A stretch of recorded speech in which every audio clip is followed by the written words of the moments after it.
What happens when a newly inaugurated president reveals military assets that weren't supposed to be public knowledge? We're witnessing something unprecedented unfold at the US-Mexico border, and it signals a fundamental shift in how North American power structures operate. Donald Trump just exposed what he's calling a secret Mexican army vehicle during a press briefing, forcing Mexican President Claudia Sheinbaum into an immediate diplomatic response. But this isn't just another border controversy. This is about intelligence failures, military transparency between allied nations, and the crumbling facade of cooperation that's defined US-Mexico relations for decades. Sheinbaum's urgent warning that followed wasn't damage control. It was a calculated move to reframe Mexico's sovereignty in an era where American presidents no longer respect the quiet agreements that kept bilateral relations stable. The vehicles Trump referenced aren't secret because they're sinister. They're secret because they represent Mexico's attempt to militarize border security independently without American oversight or approval. This exposure reveals how fragile the post-NAFTA order has become, where economic integration was supposed to eliminate the need for military posturing between neighbors.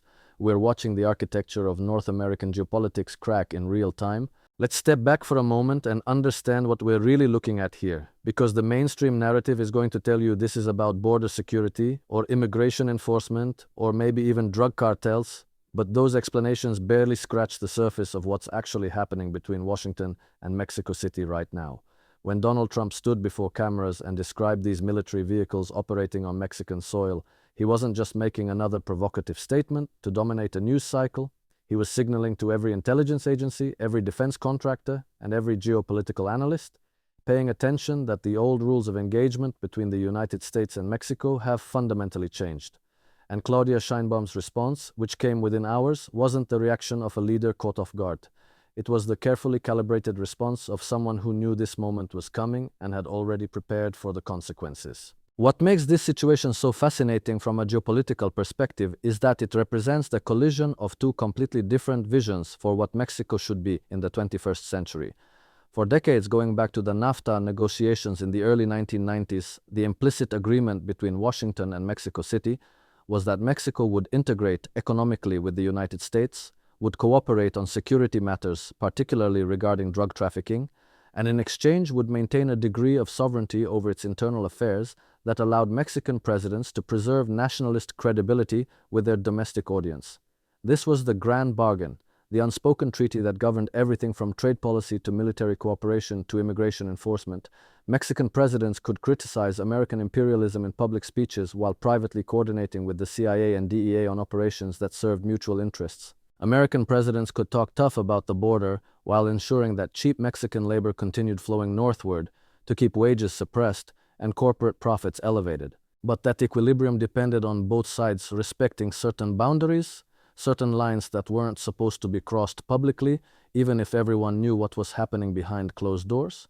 The Mexican military could purchase equipment, could build capabilities, could even deploy forces in ways that might make American security planners uncomfortable, but as long as it wasn't publicized, as long as it remained in the realm of classified briefings and diplomatic backchannels, the system could continue functioning. Trump's decision to expose these vehicles obliterates that gentleman's agreement. He's essentially telling the world that Mexico is building military capacity that the United States hasn't approved, hasn't overseen, and perhaps more importantly, hasn't been adequately informed about through the traditional intelligence sharing mechanisms that were supposed to prevent exactly this kind of surprise.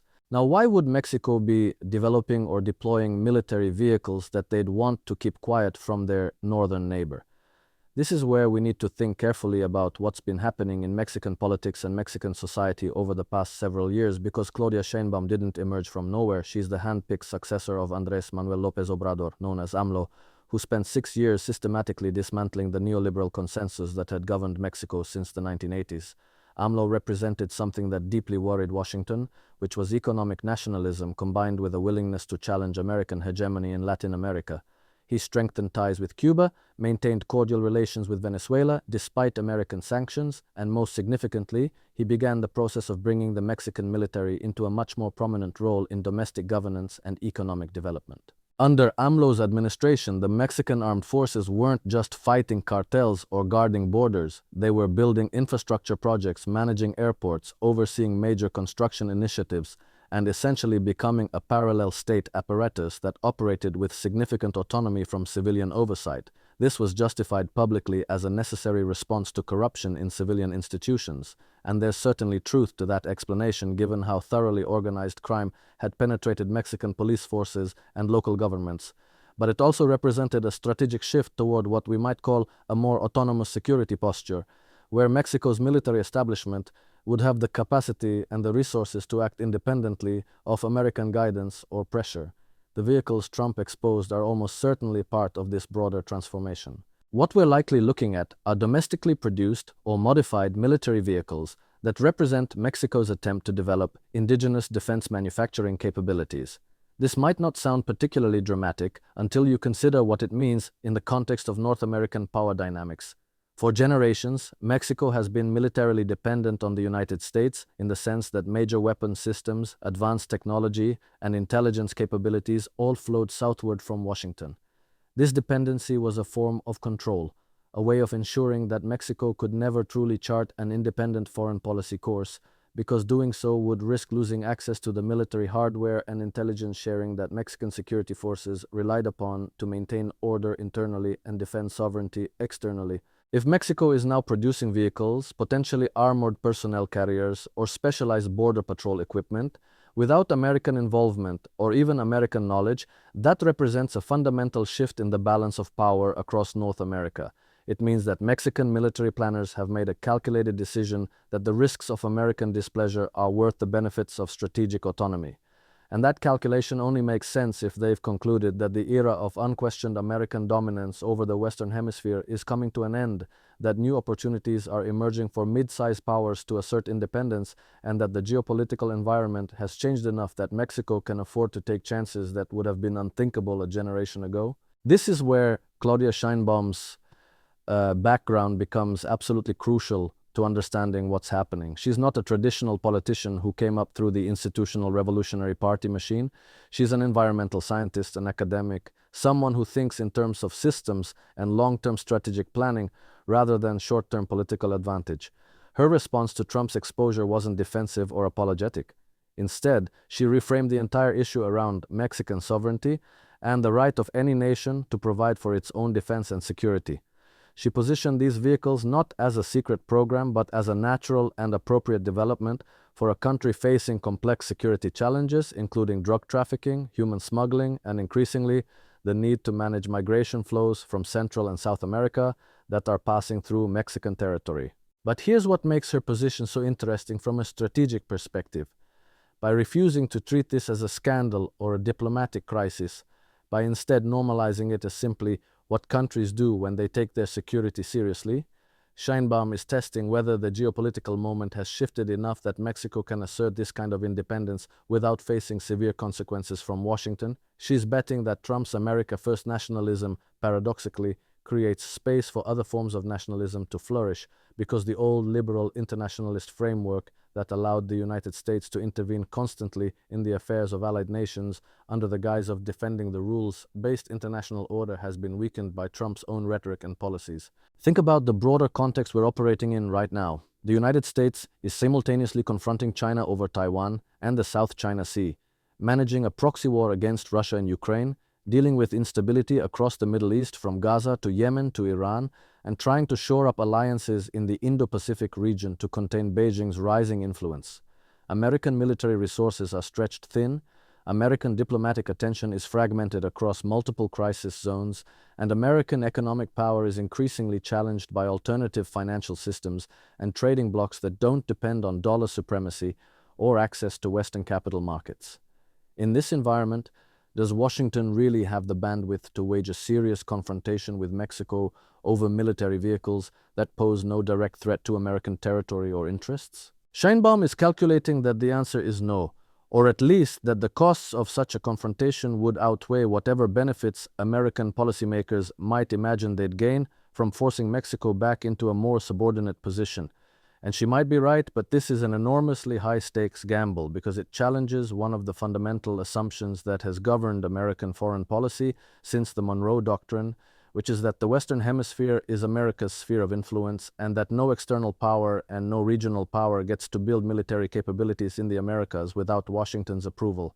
If Mexico successfully establishes a precedent that they can develop defense industries and deploy military assets without American oversight, that opens the door for other Latin American countries to do the same. Imagine Brazil deciding to expand its defense manufacturing sector without coordinating with the Pentagon. Imagine Argentina developing closer military ties with China or Russia and purchasing weapon systems that haven't been approved through traditional inter-American security frameworks. Imagine Colombia, which has been America's most reliable ally in South America for decades, deciding that it too wants more strategic autonomy and will no longer automatically align its security policies with Washington's preferences. The Mexican precedent could cascade across the entire region, fundamentally altering the balance of power in the Western Hemisphere in ways that would have been unimaginable during the Cold War or even during the unipolar moment of the 1990s and early 2000s when American hegemony seemed unchallengeable. This is why Trump's decision to expose these vehicles is so significant and why we need to think carefully about his motivations for doing so. On one level, it fits perfectly with his public persona as someone who doesn't respect diplomatic niceties and who's willing to say things that other politicians keep quiet. But on another level, it represents a strategic choice to confront Mexico publicly rather than handling this through private diplomatic channels, which suggests that he's made a calculation that public pressure is more likely to be effective than quiet negotiation. He's essentially trying to use American public opinion and media attention as leverage to force Mexico to back down or at least to slow down their move toward greater military independence. The problem with this strategy is that it might actually backfire by strengthening nationalist sentiment in Mexico and making it politically impossible for Sheinbaum to be seen as capitulating to American pressure. Mexican public opinion is deeply sensitive to anything that smacks of American interference or American attempts to dictate Mexican policy, and by making this a public confrontation, Trump has potentially boxed Sheinbaum into a corner where backing down would be politically devastating for her domestically.